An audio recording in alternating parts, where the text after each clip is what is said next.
The Office showrunner Greg Daniels explains why Michael Scott underwent such a drastic change after the first season.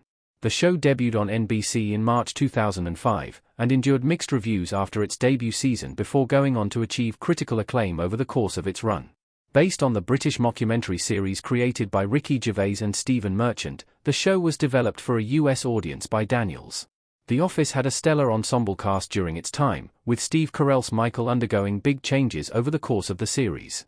During a 20th anniversary oral history with The Hollywood Reporter, Daniels reflected on how The Office evolved over time, particularly when it came to Michael's character.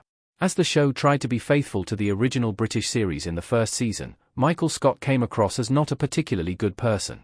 Daniels went on to say that after the first season, he chose to make changes to the direction of the series, and to Michael as a character.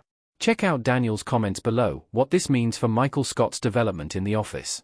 The character has become a comedy icon. Michael Scott is one of the most iconic characters in TV history, but things could have been so different for the character. The poor reception to Michael clearly caused Daniels to plan a change of direction for the character, so Michael evolves from someone who isn't a good person to a character who most people feel a little sorry for, and who is integral to many of The Office's most cringeworthy moments.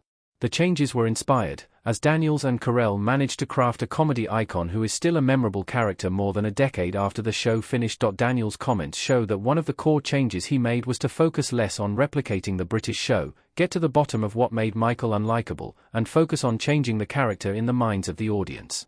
He then set about incorporating this into some of the best episodes of The Office, and changed the character to one who is frustrating, but who also belongs to a collective, and is part of a group. This resonated much better with audiences and led to a more fun and awkward dynamic for the rest of the show's run. Our take on the changes to Michael Scott. The character actually evolved to be more like his British counterpart. Steve Carell as Michael Scott staring at Ricky Gervais as David Brent in The Office.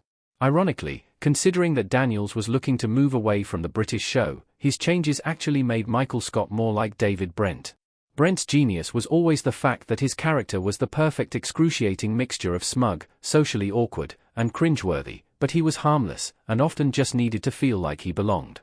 It's fair to say that Daniels' changes to Michael Scott's character painted the character in a similar light, a man desperate to fit in at any cost, and it helped to make The Office one of the most successful shows of all time.